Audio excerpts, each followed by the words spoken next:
그러니까 F-15랑 F-16급 이상으로 이야기를 하는데 그 전투기 숫자 차이가 한국과 중국이 거의 3배 정도 차이 난다고 생각하시면 됩니다. 일본과 한국을 추월한 지 최소 10년 정도 됐다고 생각하면 됩니다.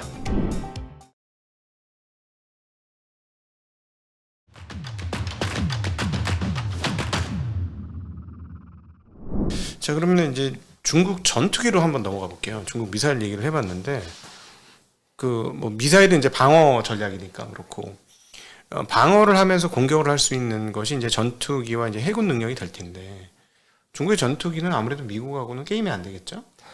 아닙니다. 세계 2위로 미국 다음의 전투기 기술력을 가지고 있고 해군력도 가지고 있는데 요게 아주 재밌는 사실이 하나 있습니다. 중국 전투기, 중국 함선, 해군 함선 이런 거 설계하고 책임지는 사람들 다 특징이 있습니다. 미국 유학파?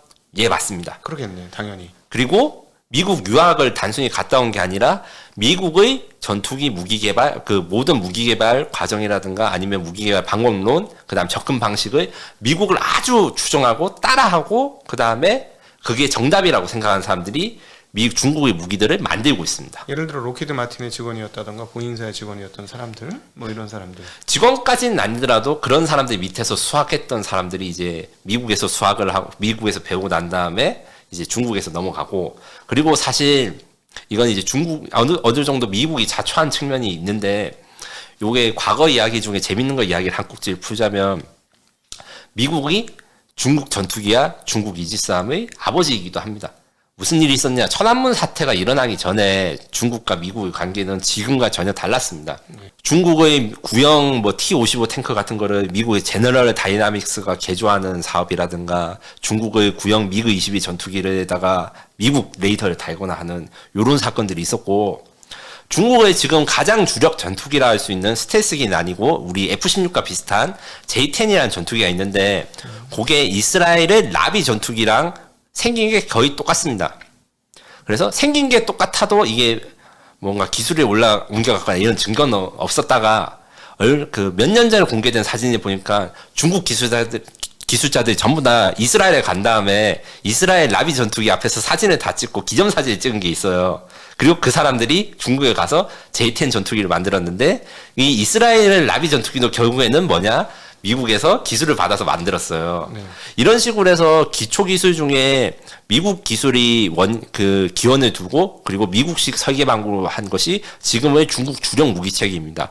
전투기의 핵심이라 할 수 있는 엔진도 사실 대단히 웃긴 이야기지만 러시아보다는 미국이 더 기술 지원을 해줬다는 시각이 존재합니다. 무슨 말이냐면 J-10 전투기 지금 중국이 가장 많이 생산하는 우리로 친 F-16 같은 전투기가 계속 말씀드리고 있는데 그 엔진도 처음에 러시아에서 직수입을 하다가 국산 엔진으로 바꿨는데 러시아는 중국한테 기술 이전을 거절했어요. 근데 독자적으로 만들어서 러시아가 굉장히 놀랐는데 이게 연원이 어떻게 되냐면 전투기용 엔진으로만 쓰는 게 아니라 여객기용 엔진이냐 아니면 배에 가스터빈 엔진 여러 가지로 확장해서 변화를 하는데 네. 중국에서 보잉 민항기를 면허 생산하고 미국제 엔진을 면허 생산하는 게 있었어요. 그게 민항기용 엔진인데 중국 사람들은 그 민항기용 엔진을 좀 개조해서 원본도 민항기용 엔진에서 미국 그 군사용 엔진으로 바꾸듯이 똑같은 접근 방식으로 그 기술을 활용해서 만든 게 지금 중국의 주력 전투기 J-10에 들어가는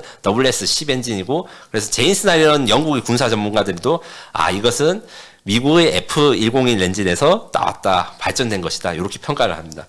굉장히 아이러니한 일이죠. 그러니까 결국은 그 중국이 WTO 체제에 편입하고 그다음에 그런 과정들이 따지고 보면은 이제 핑퐁 외교 때로 넘어가는 거네요. 예, 그렇습니다. 중국과 러시아가 금이 갔던 틈을 이용해서 러시아를 이제 고립하는. 예, 맞습니다. 그러니까 사실은 국제정세적으로 지정학적으로 보면은 러시아를 고립시키고 그다음에 유럽을 자기 편으로 만들기 위해서 중국을 내 편으로 만들었는데 거기서 그 과정에서 군사기술이 일부 넘어갔다. 예, 맞습니다. 그래도 옛날 기술일 거 아닙니까?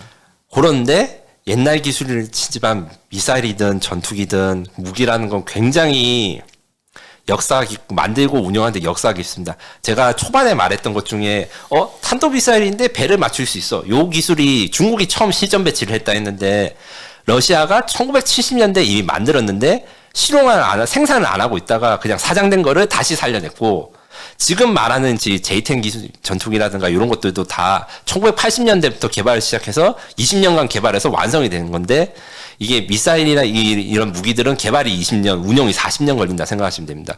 또한 중국의 가장 좋고 가장 유명한 J20 전투기라는 게 있어요. 이게 스텔스 전투기인데, 정말 대단한 게, 중국이 대단하고 참 신기하기도 한 게, 그 샤오미 휴대폰이 원래 아이폰 짝퉁, 그러니까 안드로이드 폰을 아이폰처럼 꾸며주는 거에서 시작한 건 알고 계시리라 생각하는데, 그거랑 똑같은 방식으로 누구보다 이거는 미국이 만든 것처럼 설계를 해가지고 스텔스 기술에 들어가는 원칙들이 있습니다. 뭐 각도를 어떻게 하고 모서리를 어떻게 나누는 요러고 각 부분에다 무슨 부품을 붙여야 되고 요런 원칙들을 미국 전투기만큼 충실히 따라가지고 미국이 만들지 않은 미국 전투기라고 볼 수 있는 게 이 J20 전투기입니다.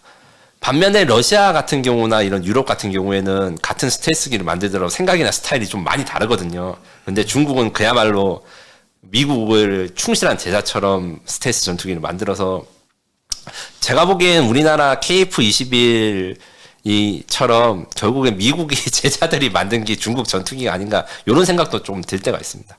근데 이제 우리가 이제 국제적으로 알려져 있기는 미국의 F 시리즈, 뭐 F16, 뭐 15, 22, 25 뭐 이렇게 나오는 거고, 뭐 소련은 미국이로 우리가 알고 있는 아주 유명하고, 유럽은 유럽 파이터. 그래서 이게 뭐 그 대륙을 대표하는 그런 그 전투기인데, 사실은 중국 전투기는 우리가 본 적이 없잖아요. 들어본 적이, 대중성이 없어서 그럴 수는 있겠으나, 예를 들어 그렇게 잘 싸우면 들어는 봤어야 될 거 아니냐는 의문이 갑자기 드는데요. 중국 전투기들이 실전 배치를 하거나 아니면 실전에서 효과를 낸 거는 이제 뭐 파키스탄이나 이런 데 수출된 일부 전투기밖에 없었고, 그것도 2세대 전투기, 그러니까 미그 21이라든가 1960년대 생산되거나 설계된 전투기들밖에 없어서 실전 기록이 없는 게 최대 단점이고, 그리고 중국이 무기 수출을 굉장히 많이 하는데도 불구하고 이런 전투기나 비행기에 대한 수출을 굉장히 꺼려해서 최신 전투기라고 하는 J20 전투기는 물론 J10 전투기 F16급도 전혀 수출을 하고 있지 않다가 작년부터 파키스탄에 수출이 된다더라 안 된다더라 이런 설왕설래만 오가는 상황입니다. 중국은 그러니까 그야말로 내수 시장으로만 몇백 대의 전투기를 생산하면서 기술을 쌓아가고 이익을 내빈 이후로 다시 이제 개발비에 투자하고 이런 과정을 수십 년 동안 반복하고 있는 거죠. 정부가 사주는 거죠. 따지고 보면 정부가 최대 구매자고, 뭐 그래도 워낙 많이 배치를 해야 되니까 장사가 되는 거고. 엄청납니다, 거의. 얼마나 되길래 그렇게 엄청나다는 말씀하실까요? F-35가 이제 1,700대를 생산한 게 목표고 지금 한 6,700대 생산되었다고 하는데, 미국 기준으로? 전 세계 기준입니다. 전 세계 기준으로 수출된 물량까지 합해서 J10 기준으로 했을 때 J10 F16급이라고 했을 때는 이제 600기 이상, 그다음에 스텔스 전투기 J20 요게 굉장히 비싸거든요. 추정가로 한 1,500억에서 2,000억 정도 예상을 합니다. F-35랑 가격이 거의 비슷하다. 왜냐하면 기술적으로 필요한 게 비슷한데, 이게 수출을 전혀 안 하는데도 1년에 70대 이상 생산을 해서 이제 한 200대 정도 생산을 가지고 있다. 이렇게 이야기를 해서, 원래 F-35랑 F-22가 전 세계 유일한 스텔스 전투기였고, F-35는 그래도 좀 많이 생산하는데 F-22기는 오로지 180대밖에 생산을 안 했습니다. 그리고 J-20이 이제 F-35보다는 F-22와 대적하는 그런 건데, 이 F-22의 생산량을 추월했습니다, 벌써. J-22요? J-20입니다. J-20. 네, 그렇습니다. 그럼 세계 최강인 F-22를 J-20이 비슷하게 따라온다는 말씀이세요? 네, 거의 비슷하게 따라온다고 생각하고, 제 개인적인 의견으로는 80%, 그러니까 F-35랑 F-22가 같은 스텔스 전투기인데도 F-35가 약간 처지는 게 있거든요. F-22와 F-35의 중간 수준에 있다고 냉정하게 해야 되지 않나, 이 생각을 가지고 있습니다. 저는 그게 좀 말이 안 되는 것 같은 게, 미국의 첨단 기술이 지금 반도체도 저 난리로 막고 있는데, 어떻게 미국의 최첨단 엔진이라든가 여기서 말하는 비슷하다라는 거는 A사 그 레이더까지도 들어갔을 거라는 걸 포함합니다. 당연한데 그게 됐을 리가 없잖아요. 미국이 줬을 리가 없잖아요. 이거는. 한국도 만들 수 있는 것을 중국이 못 만들겠는가? 이렇게 간단하게 요약이 가능하고, 단 엔진 빼고 전투기에 들어가는 전자장비, 그 다음에 스텔스 엔진, 요렇게 세 가지로 짧게 이야기를 드리면, 전자장비의 경우 한국도 미국이 보라매 전투기 개발에 필요한 4대 핵심 기술을 이전을 거부했는데, 지금 독자적으로 개발에 성공해가지고 지금 보라매 전투기가 비행하고 작동하고 있고, 중국도 당연히 독자적으로 최신 레이더, A사 레이더로 가는 몇백 킬로 밖에 있는 수십 개의 표적을 한 번에 추적할 수 있는 요 레이더 기술을 이미 실용화는 물론 미국과 거의 동급이라고 평가를 받고 있고, 그 다음에 스텔스 기술 같은 경우에는 이제 원리가 다 알려졌는데 문제가 있었어요. 왜냐하면 돈이 너무 많이 든다. 스텔스 기술은 만드는데도 공차를 무척 줄여야 되고, 만들고 나서도 이게 뭐 바람에 뭐 기스가 난다거나 새똥이 붙다 이럴 때 단순히 페인트 칠로 닦고 뭐 걸레질만 한다고 되는 게 아니라 정밀하게 재관리를 하고 다시 도포를 하고 무슨 뭐 그 스티커 같은 걸 붙이고 이런 처리를 하는데 돈이 엄청 들어갑니다. 중국은 그걸 다 도입했다. KF-21은 기술도 부족하지만 이런 거 다 넣으면 가격이 너무 올라가니까 경제성을 위해 포기를 했는데, 중국은 그런 거 없다. 무조건 미국 최신 전투기랑 똑같이 하자. 이렇게 따라한 게 있고, 마지막으로 엔진이 문제라서 엔진은 아직도 미국을 따라오지 못한다고 알려져 있으나, 그래도 옛날 이제 F-15, F-16급보다는 좀 비슷하거나 더 높다. 그리고 원래 중국이 러시아에서 제트 엔진을 수입하는데 이제 더 이상 중국이 러시아에서 제트 엔진을 수입하지 않는다. 더 좋아졌기 때문에. 그래서 미국, 러시아, 중국이었던 그 전투기 엔진 기술이 지금 현재는 미국, 중국, 러시아 수준으로 됐다. 이런 측면이 의견들이 많습니다. 소위 말하는 그 엔진기는 결국 터보 기술이고, 우리나라 이제 두산에서 그 터보 기술을 뭐 세계 5번째로 해서 이게 어마무시한 일이다, 막 이렇게 얘기가 나왔었었는데, 네. 중국은 이미 그걸 했단 말이에요, 독자적으로. 네.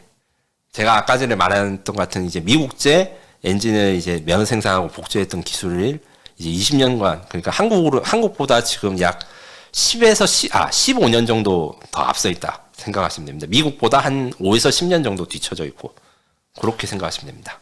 그럼 만약에 이제 중국하고 한국하고 붙으면은 우리는 이제 미사일은 뭐 서로 죽일 테니 공군용으로 붙으면 우리나라 진다는 얘기예요? 예, 기본적으로 그 4세대 전투에서 지금 현재 전장에서 쓸만한 전투기는 4세대 이상, 그러니까 F-15랑 F-16급 이상으로 이야기를 하는데, 그 전투기의 숫자 차이가 한국과 중국이 거의 3배 정도 차이 난다고 생각하시면 됩니다. 일본도 공군력이 꽤 되잖아요. 꽤 되는데 한국 공군의 공군력이 이제 400 몇십 대 정도 되고, 일본 공군력은 질은 좋은데 숫자가 300대가 차이 안 됩니다. 그럼 동북아 3국 중에서 중국이 공군력은 가장 세다. 네, 이제 거의 일본과 한국을 추월한 지 최소 10년 정도 됐다고 생각하면 됩니다. 미국 항모전단이 비행기를 싣고 와서 공중전을 펼친다. 괴멸되지 않는다, 중국이. 이게 여러 가지 의견들이 있는데, 당연히 중국 측은 괴멸되지 않는다고 주장을 하고, 미국의 전문가들이 워게임이나 이런 걸 돌려도, 교환비가 우리가 1대4 정도 되지 않는 이상 힘들다. 무슨 말이냐면, 미국 전투기 한 대가 중국 전투기 4대 이상을 떨궈야지 그나마 좀 어떻게든 대만을 지키고 버틸 수 있을 것 같은데, 요게 약간 힘들 것 같아. 뭐 2대 떨구나 1대 떨구면 중국이 대만을 먹을 수 있다. 요렇게 생각하고 있습니다. 근데 그러면 대수로 밀어붙일 수 있다라는 것이죠. 예. 근데 질도 점점 좋아지고 있다. 요기였습니다. 그럼 하나 궁금한 게 있습니다. 지난번에도 이제 어떤 편성을 하느냐에 따라 공군전은 좀 달라진다, 이런 말씀을 하셨는데, 뭐 F-16 뭐 예를 들어 반도체 칩넷 구조하고 똑같은 건데, F-16 뭐 F-16 선호대, 그다음 뭐 아까 그 급의, 그러니까 J-10 뭐 선호대, J-20 2대 뭐 이런 식으로 해서 5, 6개의 편대가 미군 그 뭐 F-20이나 35나 뭐 이거 한 대하고 맞닥뜨렸다. 그럼 문제가 된다는 얘기죠? 그럼요. F-35가 최소한 그걸 상대하려면 한 3대, 4대 정도 있어야 되는데, 그 정도 되는 수량이 부족하다. 왜냐하면 미군의 군사력은 아시아 태평양에만 있는 게 아니라 전 세계에 분산되어 배치돼야 되니까, 요게 문제입니다. 그러면 중국하고 만약에 문제가 생기면, 이번에 뭐 저기 이란 그 해협에도 보냈습니다만은 남중국해로 엄청나게 많은 전력을 다시 모으면 되는 거잖아요. 그게 언제까지 얼마 만에 얼마나 모은지가 전쟁의 승패를 결정짓고, 심지어 어떤 전문가들은 이게 미국이 전쟁이 터졌을 때 얼마나 빨리 전쟁 그 전력을 보내는지 따라서 중국이 그냥 지대 포기할 수도 있다. 너무 많으면. 하지만 이게 지리멸렬하면 아주 안심하고 전쟁에 참여할 것이다. 이렇게 이야기를 많이 합니다. 그럼 결국은 미군의 필요는 일본을 최대한 이용해 먹으려고 하겠네요. 네, 그렇습니다. 그 지금 제가 제일 관심을 가지고 있는 미국 싱크탱크 중에 하나가 CSBA이고 그 사람들이 중국과 미국의 중국과 미국의 가상 전쟁 시나리오를 했을 때 결론에 가장 중요한 건 일본이다. 그 다음이 호주랑 한국인데 일본보다는 덜 중요하다. 아예 이렇게 대놓고 박았어요. 그 결론에. 왜 그러냐면 일단 기지가 지금 아시아에 제일 많은 기지가 있는 게 일본이고 그 다음에 중국과 너무 가깝게 붙어 있지 않은 그러니까 한국은 너무 가깝기 때문에 어느 정도 떨어져 있어서 이제 시간을 벌 수 있고 아니면 미사일이 날아오는 걸 개수를 좀 줄일 수 있는 게 일본이기도 하고 마지막으로 일본과 그 일본의 자위대랑 공동작전을 펴기 용이하다. 요렇기 때문에 일본이 제일 중요하고 만약에 중국과 미국의 전쟁 시나리오에서 일본이 중립을 해버리고 갑자기 미국 뒤통수를 친다. 이러면 아주 괴로워질 것이라고 이야기를 합니다. 그게 보고서에 아예 박혀 있더라고요. 일본이 사실은 그 민족성 중에 겉다르고 속다른 표리부동한 게 있어서 제가 보기엔 또 충분히 가능성이 있다고 생각합니다. 그리고 일본 정치계나 자민당 중에 친중파들도 많고 한국은 사실 오히려 그 중국과의 그 경제 의존도가 너무 강한데 경제 의존도가 적으니까 아무래도 교류나 이런 부담도 이득도 적지만 부담도 적은 관계라고 솔직히 저는 생각합니다. 일본이 예, 그렇습니다. 네, 그래서 전혀 다른 행동을 할 수도 있다. 네. 네. 그렇게 되면 미국이 뒤통수를 크게 맞는 거네요. 예, 그렇습니다. 미국은 지금 찰떡같이 믿고 있는 것 같은데. 믿어야지 어쩔 수 없다 뭐 이 정도로 생각하는 것 같고 요것은 이제 개인 사견을 전제로 합니다만 그 한국과 일본을 그 미국은 항상 냉정하게 말하면 동맹국 중에 하나라고 생각합니다. 무슨 말이냐면 옛날 냉전 시대 유럽 쪽에서는 그리스와 터키가 있는데 키프로스 섬이라고 혹시 들어보셨는가 모르겠어요. 요게 그리스와 터키가 매우 앙숙 관계라서 네. 1960, 70년대에 키프로스 분쟁이 일어나서 그리스군과 터키군이 충돌해서 몇백 명이 죽었어요. 네. 그런데 웃긴 건 그리스와 터키는 둘 다 나토 회원국이고 그 와중에도 소련이 지중해를 침공하거나 이제 흑해에서 나오는 것을 다 막는 데는 공동작전을 펼쳤어요. 미국 입장에서는 좀 극단적으로 말하면 이럴 수 있죠. 몇백 명이 서로 싸우고 죽인 나라들도 나토에 들어가가지고 미국을 위해서 소련을 방어했는데 사람이 한 명도 안 죽고 무인도 오고 사실상 무인도인 독도 때문에 일본과 한국이 그래서 동맹을 안 하겠다? 아이, 그건 미국의 이익이나 관점에서는 이해할 수 없는 일이죠. 그렇죠. 뭐 그러니까 이번에 그렇게 아주 바이든이 기분이 제일 좋았죠. 예. 바이든이 최근에 이제 한미일 그 군사 일종의 무슨 계약을 한 거죠. 네. 네네네. 뭐 조약을 체결한 건 아닙니다만. 네. 자, 그러면 이제 중국의 해군력으로 한번 넘어가 보죠. 중국의 해군력. 해군력은 느낌상 바다가 넓어갖고 괜찮을 것 같은 느낌이 드는데 어떻습니까? 뭐 이지스 항공모함 뭐 이런 등등을 봤을 때. 전체 숫자로 보면 아직도 미국 해군이 중국 해군보다 2배 이상 규모라고 생각하시면 됩니다. 네. 가령 이제 지금 현재 저 해군력의 척도라고 할 수 있는 항공모함의 경우 미국이 10척인데 중국은 이제 3척이고 중국 항공모함이 크기도 좀 작습니다. 5만 톤에서 7만 톤 사이인데 네. 그리고 이지스 구축함 정도는 그 이야기는 한국이 지금 4척을 가지고 있고 일본이 지금 8척을 가지고 있는데 미국은 90척이 넘어갑니다. 중국은 40척이 됩니다. 아직도 절반밖에 안 되는데 문제는 미국은 아까 전에 말한 것처럼 전 세계에 모든 군사력을 넓게 펼쳐있기 때문에 아시아 태평양에 배치할 수 있는 전력은 제한돼 있다. 이렇게 생각합니다. 누구 기술로 만든 거예요? 이 중국 이지스함 이런 것들은?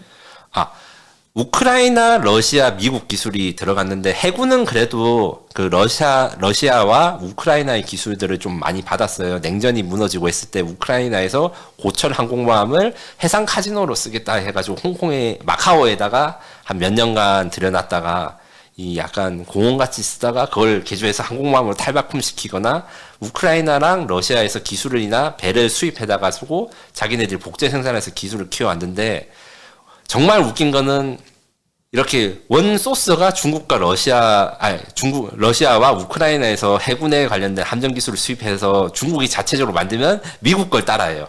그래서 이지스함이라고 지금 표현을 했는데 사실 중국에는 이지스함이 원칙적으로는 없고 이제 휴대폰으로 비유하자면 OS가 전혀 다른 거고요. 이지스가 안드로이드나 애플의 iOS 같은 거기 때문에 중국에는 이지스 전투 체계가 없는데 이지스랑 생긴 게 똑같고 미사일 크기랑 미사일 탑재 수량이랑 그다음 방식이 비슷한 요거를 이제 이지스함이라고 지금 편의상 부르는 건데 그게 한 40척 있다. 그리고 그게 정말 필요 이상으로 미국 거랑 닮아 있네. 요런 정도로 생각하시면 됩니다.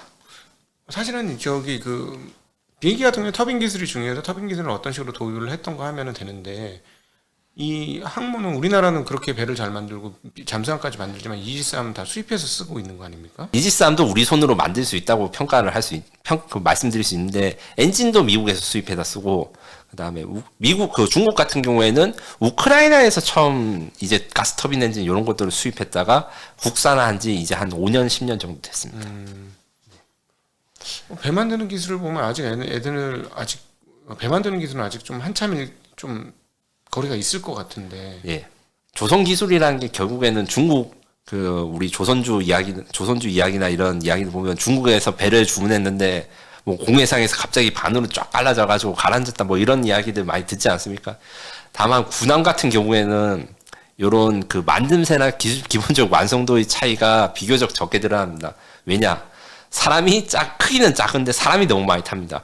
이제 상선 같은 경우에 컨테이너선 뭐 10만 톤급 이런 것도 승무원이 한 20명이 안 되는 걸로 아는데 군함은 몇천 톤짜리 배에 한 몇백 명 타고 이러니까 뭐 이런 문제나 이런 생기기 전에 미리 알아내고 회항을 하든가 아니면 뭐 이렇게 벌 수 있는 시간이 많기 때문에 외형상으로 중국의 그 조선 기술이나 군함 기술 같은 경우에는 뭐 그렇게까지 뭐 반이 갈라지고 한국에 못 미치지 못하고 이렇게 말하기는 굉장히 힘들다.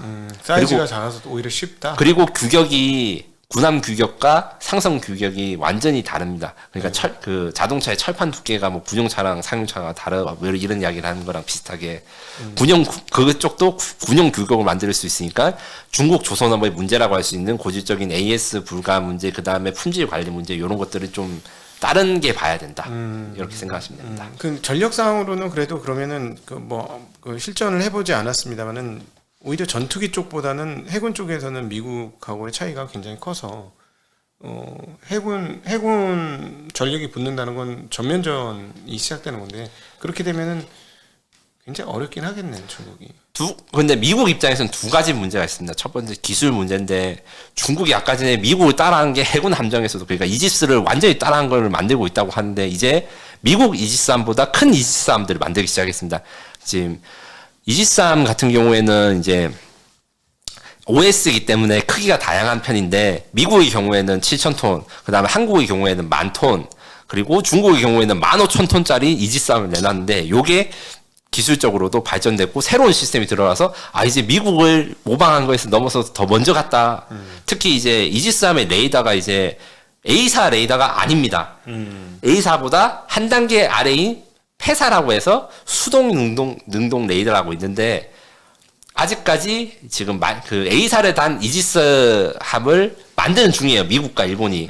근데 중국은 먼저 A사를 단 이지스함을 만들었어요. 물론 OS가 달라서 수평비곤이 무르지만 그 현재 미국의 최신 이지스함보다 레이더 성능이 더 좋고 더 멀리 볼 수 있는 거를 먼저 달아버렸다라고 이해하시면 됩니다. 네. 저희가 이제 제조업 쪽에서는 중국이 굉장히 많이 발전을 해서 자동차 같은 경우는 이제 전기차는 압도적으로 미국으로 앞서 있는 상황들을 보고 또 그리고 이제 좀 생필품의 이제 제조 능력 그다음에 이제 좀 단순한 쪽 예를 들자면 이제 조선까지도 뭐 석유화학 뭐 이런 것 쪽에서 중국의 제조업 역량이 굉장히 크게 올라오는 거를 보아왔는데 어느덧 무기 체계도 미국이 무시할 수 없는 정도 수준으로 와 있군요. 예. 불과 10년 전만 해도 중국과 미국의 군사기술 격차를 20년을 말하는 사람도 많았는데 지금은 아무도 그렇게 말하는 사람이 없고 심하면 5년, 그 다음에 이제 보수적으로 잡으면 한 10년 정도 차이가 난다. 그리고 일부 부분에서는 미국과 동일하다. 이렇게 말하는 사람들이 많습니다. 그냥 예를 들어 5년, 10년 차이라면 전력으로 어느 정도 차이입니까? 예를 들자면 인해 전술을 하면 일부 커버가 될 거 아니에요. 5년, 10년 뒤지더라도. 예, 충분히 커버가 됩니다. 20년 이상 기술 격차가 있어야지 이지스함이든 전투기든 일방적인 학살이 가능하기 때문에 5년, 10년이면 숫자가 많으면 이거 어렵겠는데 라고 생각하기 충분합니다. 그러면 미국은 지금의 방법은 뭐가 있을까요? 이거의 어떤 압도적 전력을 유지하기 위해서는. 두 가지 방향성이 있는데 중국이 따라하지 못하는 군사 기술을 만드는 것, 그 다음에 중국이 만드는 걸 나도 만드는 것, 요게 두 가지가 있습니다. 중국이 만드는 걸 나도 만드는 것 중에서 이제 극초음속 미사일이 이제 미국이 투자를 시작해서 이제 올해 내년쯤에 극초음속 미사일이 최초로 배치되고 이제 일본에 있는 도서 지역이라든가 오키나와 이런 데 배치될 예정입니다. 한국에는 아직 배치를 안 한다고 이야기를 하고 있는데 그거 같은 경우에는 중국이 이미 배치한 극초음속 미사일보다 정확도도 높고 사거리도 높아가지고 사거리도 좋아가지고 성능적으로는 우위에 있으나 중국이 먼저 생산을 했고 생산 라인 속도도 빠르기 때문에 이거 수적 열세를 어떻게 많이 하지 요게 대해서 고민이 있을 것이고 그 다음에 기술 격차로 지금 이제 신개념 함선, 신개념 전투함, 잠수함들을 만들려고 하고 잠수함 전투기들 만들고 있는데 여기서 가장 중요한 거는 6세대 전투기입니다. 6세대 전투기는 마침 제가 저번 주에 그 에비에이션 위크 미국 본사에 있는 치프 에디터랑 좀 길게 이야기를 해서 들은 게 있는데 5세대 전투기가 절대 요격할 수 없는 전투기를 미국이 만들려고 하고 요것을 미국이 먼저 중국보다 실용화한다면 다시 이제 공중무쇠를 만들 수 있다. 요렇게 생각을 하는데 다만 이제 5세대 전투기를 만들었을 때는 미국이 어떻게 생각했냐면 해군과 공군이 둘 다 전투기를 가지는데 여기 돈 없으니까 같이 해가지고 개발비를 줄이자 이렇게 했다가 지금 6세대 전투기는 해군은 약간 현실적으로 돈이 모자라기 때문에 공군 니네들이 혼자 6세대 전투기를 만들어 우리는 만들겠지만 그래도 좀 보수적으로 가겠어 가격도 아끼고 이렇게 결정을 한 상태고 공군은 그래 알았어 그러면 엄청 비싸고 뭐 한 3천억짜리 비행기가 되겠지만 5세대 전투기들이 요격할 수 없는 비행기 전투기를 만들고 있어 하면서 이제 그 외계인을 고문한다고 흔히 알려진 그 51구역 에이리아 51 뭐 UFO가 날아간다 이렇게 하는데 거기서 UFO를 닮은 그 마름모 모양의 6세대 전투기를 만든다는 첩보가 있습니다. 다만 중국도 당연히 이걸 알고 있어가지고 6세대 전투기를 중국도 만들고 있는데 핵심은 중국이 그냥 미국을 따라할 수 있느냐. 왜냐하면 지금까지는 미국이 이미 개발하고 시전 배치한 거를 그대로 따라하기 때문에 리스크라든가 아니면 시행착오를 줄일 수 있었는데 이제부터는 중국이 같이 가는 거기 때문에 지금 만드는 거 리스크나 시행착오를 중국이 그대로 받고 이거 어쩌지? 만들고 보니까 잘못 만들었네? 다시 하자. 이런 상황이 올 수 있어요. 네. 이게 어떻게 되는지가 중요합니다. 예를 들어 보면 6세대 전투기 오면 뭐 편대가 오더라도 한 대가 다 처리할 수 있는 뭐 그런 게 되는 건가요? 약간 다릅니다. 이 요격할 수 없는 이 핵심인데 5세대 전투기가 6세대 전투기를 탐지하기도 어렵고 탐지해서 미사일을 쏘려고 하면 도망쳐가지고 6세대 전투기가 5세대 전투기랑 일방적으로 이렇게 붙는 게 아니라 5세대 전투기가 6세대 전투기를 요격하려고 하는 걸 피해가지고 6세대 전투기는 베이징이든 상하이든 침투를 할 수 있다. 그러니까 조용히 요격이 불가능하다. 그러니까는 거죠. 갑자기 뭐가 시커멓게 보이더니 꽝 이렇게 된다는 거예요. 예, 그렇죠. 정면 대결을 해서 이게 지금까지는 이제 전투기끼리 정면 대결을 해서 일방 싸움을 누가 전투기끼리 붙으면 싸워서 이긴다. 요거에 있으면 6세대는 뭐 싸우는 건 니들끼리 하고 나는 니랑 관심 없어. 나는 내 목표를 파괴하는 데 집중할 거야. 하지만 너는 나를 요격 못 하겠지. 요게 집중한 거라 생각하시면 됩니다. 그럼 뭐 그 전력이 나온다면 엄청난 큰 전력이네. 예를 들자면 그 편대가 날아가서 한 공군 기지라든가 해군 기지를 전멸시키고 올 수도 있는 거잖아요. 예, 그리고 이제 5세대 전투기보다 항속거리, 그러니까 갈 수 있는 거리가 길어서 괌에서 뜨는 게 아니라 이제 하와이나 아니면 이제 그 2차 세계 때 마셜 군도나 이런 서태평양의 섬에서 떠서 중국 미사일들이 선제 공격을 못하는 데서 이륙해서 중국 본토를 때리고 올 수 있다. 네. 이런 걸 원하고 이런 걸 만들고 있습니다. 가능한가요? 미국도 사실 도전적이고 그 다음에 미국도 돈이 그렇게 사정이 여유롭지가 않잖아요. 네. 그래서 여러 가지 혁신적인 시도나 이런 것들을 많이 하고 있어서 엄청 도전적인 것이긴 합니다. 네네. 지금 이제 오늘 앞서 저희가 이제 군사력을 체크한 근본적인 원인은 미국의 기축에 지금 실제로 도전이 일부 이루어지고 있는 죽은 위안화 해상 그리고 결국은 기축이라는 것은 제일 끝단에 가장 강력하고 중요한 포인트는 군사력이 될 것이다. 그래서 중국의 군사력이 지금 어디까지 올라왔는지에 대한 이야기를 나누어 봤는데 물리학적으로는 이미 세계 탑 클래스까지 올라갔다. 기술적인 부분은 굉장히 빠른 속도로 치고 올라오고 있고 그러면 결국은 미국과 중국이 뭐 남중국해든 필리핀이든 어디서 붙게 될 경우에 서로 간에 굉장히 큰 타격을 입을 수밖에 없겠네요. 네. 제가 지금 몇 번 이야기했던 CSBA의 그 미중 전쟁 시뮬레이션의 경우에 항공모함 두 척이 침몰하고 약 10,000명 정도가 이틀 만에 이제 죽는다 뭐 이런 식으로 이야기를 했는데 돈이 제일 많이 깨지게 될 전쟁이면 분명하다. 미국이 지금까지 한 그 어떤 전쟁보다 이렇게 이야기한 건 확실합니다. 네. 깨지고 파괴되는 게 이 표현이 근데 육군력을 중심으로 한 게 아니라 너무 비싼 해군과 공군력을 소모할 것이기 때문에. 네. 그렇게 되면은 사실 그런 전력이 한번 깨지고 나면은 국간이 비는 거죠. 엄청나게 비는 거죠. 그러면 결국은 그 어떤 전력상의 상당 그 손실, 그러니까 지금의 그 압도적 군사력의 상당 폭의 훼손, 예. 이게 있는 거죠. 그리고 더 중요한 게 R&D 예산의 훼손이 있습니다. 미국이 사실 중국의 군사력 추격을 따라붙게 만든 가장 큰 원인은 딴 거 아닙니다. 9.11 테러와 테러와의 전쟁입니다.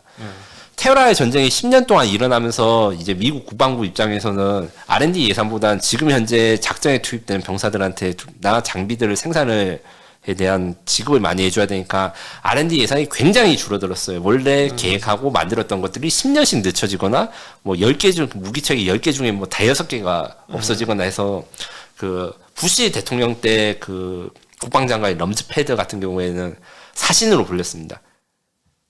탈레반을 잡는 사신이 아니라 국방연구개발 신무기들을 죽이는 사신. 예, 사실 그 럼즈패드가 이제 활약을 하는 바람에 미국이 이제 기술이라든가 신무기를 못 만들어서 우리가 좀 일부 혜택을 받은 것 중에 K9 자주포 같은 것도 있는데요. 미국이 차세대 자주포를 만들지 못해서 상대적으로 우리 K9 자주포가 지금 팔린다 해외로. 네, 그런 거고 FA50도 사실 비슷한 경우입니다. 그래서 이런 전쟁이 나가면 이제 미국이 이길 수 있어도 한 번 더 R&D 예산을 투입, 그 국방 R&D, 신무기 개발 이런 데 R&D 예산이 크게 깎이게 되고 요게 패권에 큰 영향을 주겠죠. 네, 그렇군요. 하여튼 뭐 전쟁은 안 나야 되고 이번에도 보니까 그 이스라엘 그 팔레스타인 지역에 전쟁이 나니까 벌써 5,000명이 넘는 사람들이 죽어가고 있고 정말 끔찍해요. 그 전쟁에 들어가면 그 안에 있는 사람들은 정말 그야말로 생지옥이 펼쳐지는 거라서 그런 게 있으면 안 되는데 어찌되었거나 지금 오늘 얘기를 종합을 해보면 위협적인 수준까지 중국의 군사력이 올라왔구나. 예. 그 어느새 여기까지 왔다. 예. 모르는 사이에 부지불식간에 사실 이쪽도 상당 부분 이 정도면 도강량이가 진행되어서 여기까지 온 거 아닌가 하는 생각도 드네요. 예, 그렇습니다.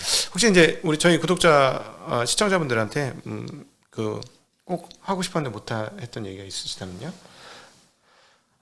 이 전쟁이 반드시 일어나야 하지 않는다는 것은 모두가 동의하는데 의외로 뭐 시진핑 같은 독재자나 푸틴도 전쟁을 말로는 싫어한다고 해요. 하지만 그럼에도 일어나고 결정을 하는 게 결국에는 사람이 합리적인 생각들이 모여서 비합리적인 결정을 하는 게 경제학이나 뭐 주식시장에도 굉장히 많지 않습니까? 네.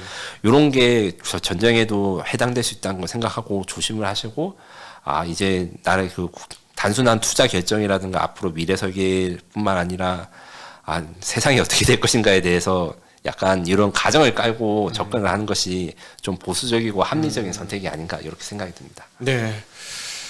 오늘 그 에비에이터 김민석 기자님과 함께 지금 만약에 우리가 가상의 그 전력 비교를 한 거죠. 만약에 미국과 중국이 붙게 된다면 과연 그 전쟁은 어떻게 흘러갈 것인가? 그래서 세계의 패권이 향후에 어떻게 될 건가에 대한 시뮬레이션을 나름대로 한번 돌려봤습니다. 한국은 얻을 게 한 개도 없습니다. 얻을 게 하나도 없고 모조리 피해만 입는 입장이기 때문에 절대 전쟁이 일어나면 안 된다. 지금 얘기 들으셨겠습니다만 평택에 가보면 미국 기지가 정말 어마무시하게 크거든요. 자전거 타고 옆으로 제가 지나가 봤어요. 한 20분 자전거 타고 가니까 굉장히 긴 거리예요. 몇 킬로가 돼요. 한쪽 편도만. 그러니까 그런 입장이 있고, 그 다음에 중국 입장에서는 공격 대상이 되는 상황이고, 뭐 그런 상황이라서 우리는 어찌되었건 전쟁이 있으면 무조건 피해 입는 국가다라는 걸 기억하고 국민적으로 이 전쟁은 안 된다는 좀 어떤 그런 동의들이 좀 이루어지면 좋겠다는 생각을 해봅니다. 네, 오늘 귀한 시간 마련해주신 김민석 기자님과 그리고 긴 시간 함께해 주신 우리 모든 구독자와 시청자분들께도 감사의 인사 드립니다. 인사드리겠습니다. 고맙습니다. 고맙습니다.